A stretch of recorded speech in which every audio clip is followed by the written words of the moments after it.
Care amiche, cari amici, buongiorno, come state?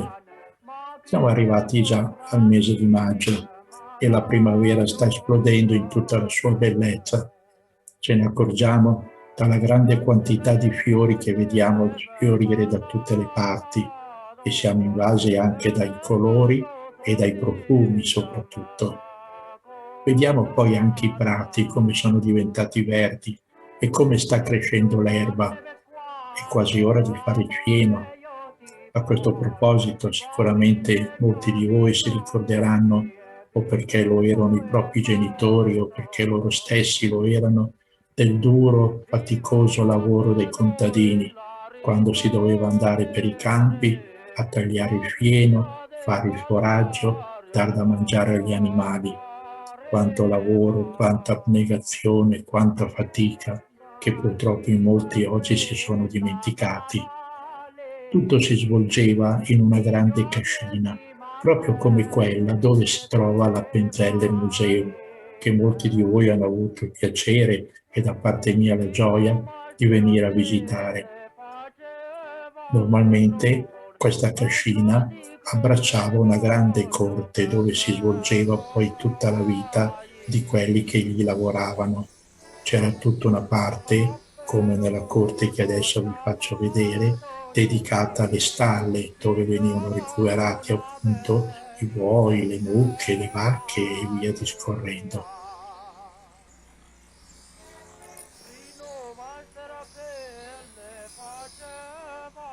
C'era un porticato per tenere al riparo i carri quando non venivano utilizzati e quindi tutta un'altra ala dove venivano tenuti invece i cavalli piuttosto che gli asini o i muli, a seconda delle necessità della corte.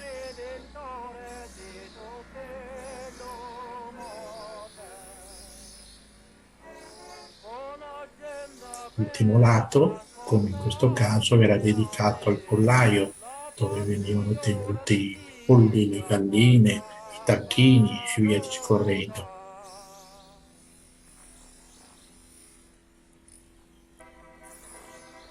Questo grande cancello che vedete era invece il collegamento con la villa padronale, perché la corte dove avvenivano tutte le attività agricole normalmente era adiacente ma separata rispetto alla villa.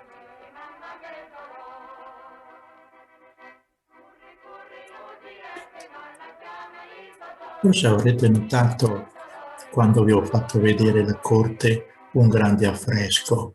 Era abbastanza normale nelle cascine d'una volta che su una parete venisse sempre rappresentata l'immagine o del Salvatore o della Madonna o di qualche santo a mo' di protezione dei lavori dei campi.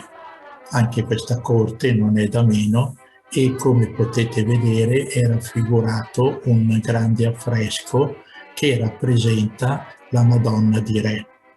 La Madonna di Re è un'immagine miracolosa che si trova presso il grande santuario della piccolissima cittadina di Re in Val d'Ossola al confine con la Svizzera.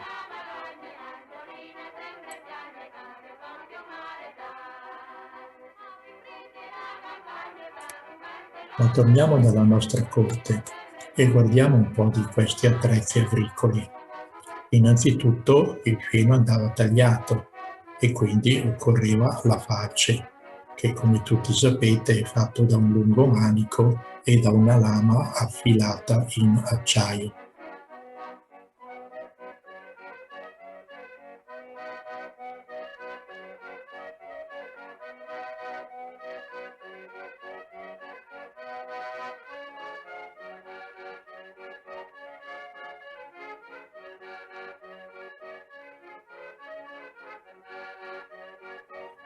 Tagliando il filo, man mano la lama perde il filo e quindi è necessario ripristinarlo attraverso una pietra particolare che il contadino teneva sempre durante la giornata appesa al fianco e inserita in una specie di astuccio fatto da un mezzo corno di bue svuotato.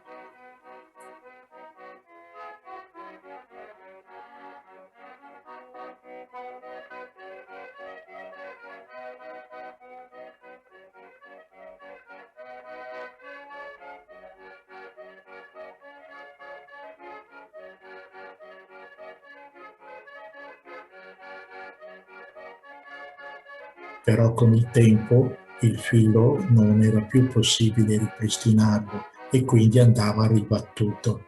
Questa operazione veniva fatta utilizzando un marchingegno piuttosto artigianale, in pratica uno sgabello dove il contadino si sedeva, prendeva la lama, la appoggiava su un ferro e poi con un martello la batteva.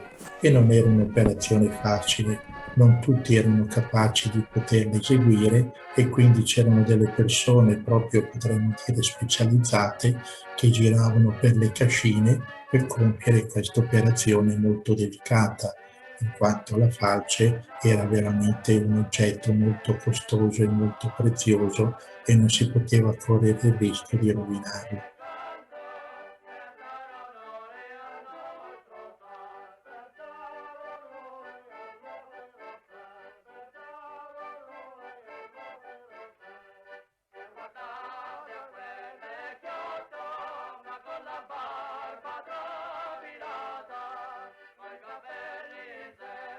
Il fieno tagliato rimaneva sul campo, però doveva essere asciugato.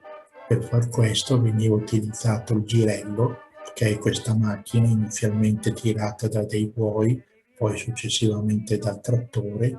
Ovviamente le braccia venivano aperte e ruotando questi reppi rivoltavano il fieno permettendo la sua asciugatura.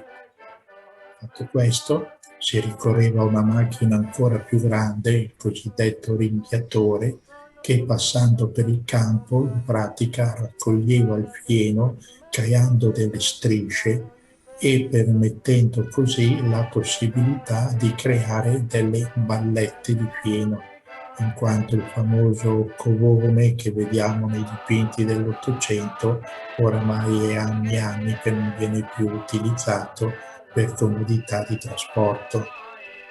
Le ballette così create dovevano poi essere stipate o nei silos oppure sui carri che le portavano via e quindi era necessario un caricaballette che praticamente è questo nastro dotato di denti sui quali venivano agganciate le ballette che portavano appunto alla quota desiderata le ballette per essere portate via.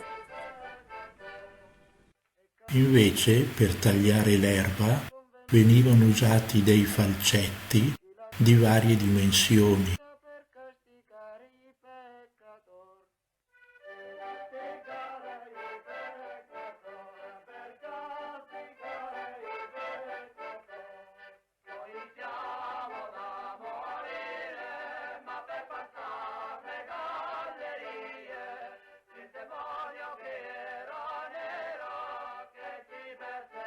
Qualcuno di voi riconosce questo strano seggiolino?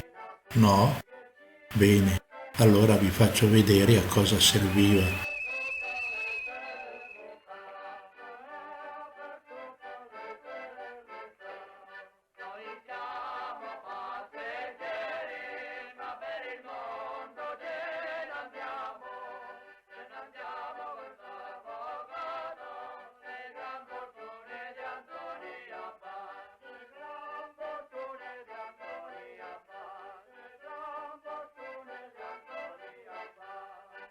Molti si ricorderanno la fatica di sgranare le pannocchie a mano.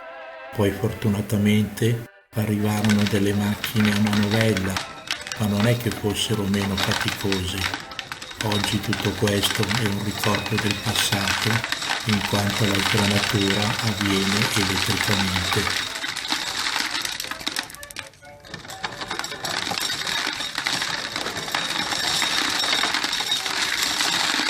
Quanti oggetti ci sarebbero ancora da farvi vedere? Il vaglio, la trancia per il fieno,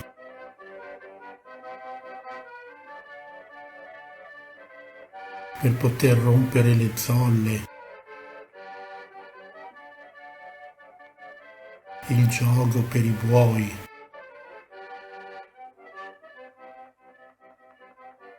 setacci di tantissime dimensioni, la forma per il burro,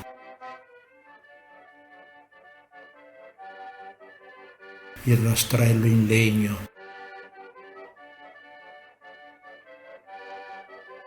Ma voglio concludere con 2 tipi diversi di gerle, dandovi appuntamento al prossimo mese con un filmatino del tempo andato.